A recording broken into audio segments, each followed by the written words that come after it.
America was not a country founded based on geography or the settlement of a particular group of people. It's a nation built on an idea, on a principle, that we have our rights from God and that government protects those rights and that anyone can come here to enjoy the protection of those rights.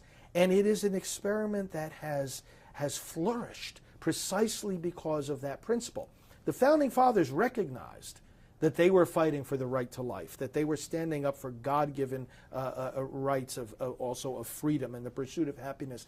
And so they pledged their lives, their fortunes, and their sacred honor. They had to commit a high act of treason in signing the Declaration of Independence. They were putting their lives, they were putting their families, they were putting their possessions at great risk. They were committing treason against the king. And yet they did so because they realized that these principles mattered more than their possessions, their popularity, or even their lives.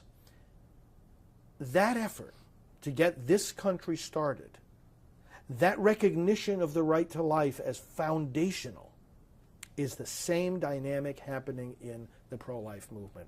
And this book is a call to make that same measure of sacrifice, to pledge our lives, our fortunes, our sacred honor, to show ourselves and the world there is nothing more important than standing up for the right to life. Everything else depends on that. So in a sense, you can say the very same dynamic behind the founding of this country is the dynamic behind the effort to abolish abortion. In Abolishing Abortion, you assert that legalizing abortion has changed the type of government we have. What do you mean by that? In 1973, the Supreme Court in Roe versus Wade legalized abortion. But they did not say we are allowing abortion because the unborn child is not a human being. If they had said that, they would have been wrong, but they at least would have preserved a principle of government, which is no government can authorize the killing of innocent human beings. It's beyond the scope, it's beyond the power, it's beyond the authority of government. And that's the kind of government our founders established, the kind that recognizes that it is to secure our rights, not to take them away. But Roe v. Wade didn't say that. Roe v. Wade said, this might be a human being. We're not sure. We're not competent to speculate as to the answer, but we're taking away protection from these children in the womb. They are not persons under the Constitution. In doing that, the court asserted the right, the government asserted its authority, so it presumes, to be able to kill innocent human beings, to authorize the killing of innocent human beings. That changes the nature of government. And in fact, in the book, I quote Pope St. John Paul II, and here's what he said about that in his 1995 encyclical, The Gospel of Life. He says, when a state legalizes abortion, he says, quote, the state is no longer the common home where all can live together on the basis of principles of fundamental equality, but is transformed into a tyrant state, which arrogates to itself the right to dispose of the life of the weakest and most defenseless members.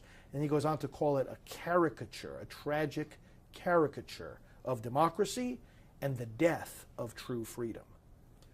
Really is a different type of government when you legalize the killing of the unborn. And the American bishops repeated the same theme 3 years after John Paul II wrote these words.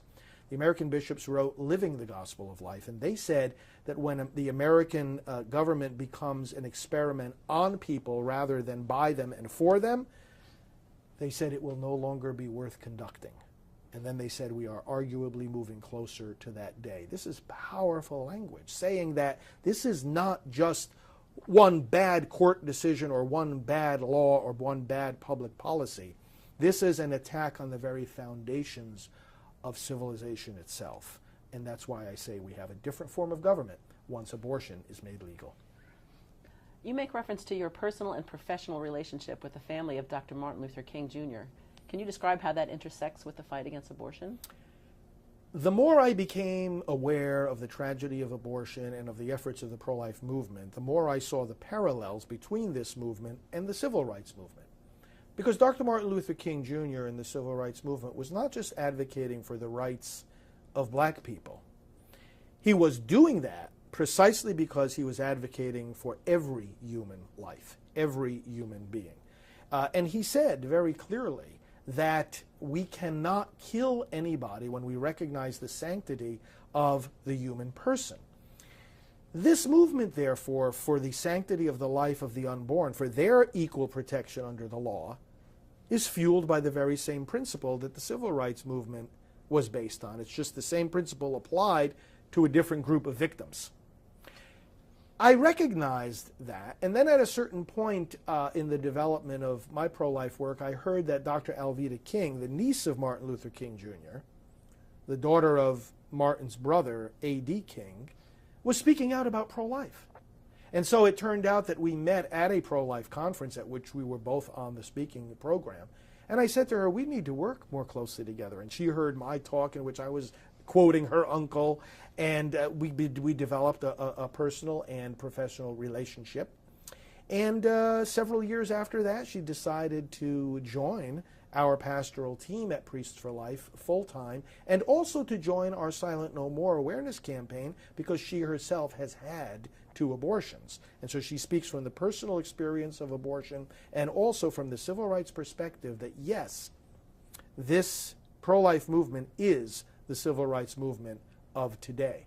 We've subsequently got to know her mom, who is also very pro-life, and various other members of her family who speak out for the unborn. And her mom, Naomi, actually spoke out for the unborn in our nation's capital at a prayer service in which we honored her. And she issued a statement called The Beloved Community and the Unborn, which I quote in full in my new book. And let me just read a line here from it. Naomi King, sister-in-law of Martin Luther King Jr., said, "We must declare that these children too, the children in the womb, are members of the beloved community, that our destiny is linked with theirs, and that therefore they deserve justice, equality, and protection." So it has been a joy, continues to be a joy, to know the family, to be with them in many different events and occasions, and to join our voices together for justice, equality, and nonviolence, and that includes the babies in the womb. You write at length in the book about the, quote, chilling effect of vague tax law. Please explain what that effect is. The United States of America is supposed to function in such a way that the citizens govern themselves. And we govern ourselves also by being able, among other things, to elect those who serve in public office. And for elections to work, for democracy to work, the people need to, first of all, know the difference between right and wrong, know what's good for them and what's bad for them, and then elect leaders accordingly. So there has to be what the Supreme Court calls, and let me quote here from the court, a freedom of debate in the public square. In 1964, there was a case called New York Times versus Sullivan, and the court said that the right of citizens to advocate for particular issues reflects our, quote, profound national commitment to the principle that debate on public issues should be uninhibited, robust, and wide open. Now, there has come into being this provision of the tax law that says that churches and not-for-profit organizations cannot intervene in a political campaign. And I deal with this at length in the book, because the question is, well, what does that actually mean? And the problem is that when the law was written, there was no legislative history or debate about it, and this particular provision was just inserted in the tax code in 1954. And so there's a lot of question about what it really means and where the boundaries really are. When has a pastor, for example, preaching in the pulpit, intervened in a political campaign? And the bottom line is that the closer you look at it, the less you know, because the IRS has its interpretations of this particular limitation, this particular prohibition on political intervention, and they say, well, it depends on all the facts and circumstances. Well, what kind of decisions do we make in life based on all the facts and circumstances? How can we know all the facts and circumstances of anything? It's absurd to think that we can. So basically, as I quote various constitutional attorneys and other experts, and in fact, I quote other decisions of the Supreme Court itself in my book that say that the result of this vagueness is self-censorship. If I'm not sure if or when I cross the line into illegal activity, well, then that's going to have a chilling effect on any activity that I might do. I'm going to try to stay far away from that line because, after all, I don't want somebody coming by 6 months later saying, "Oh, you violated the law. Now we're going to punish you or your church." And I take this on very, very seriously in the book, not because I think such punishment is going to happen. In fact, I argue just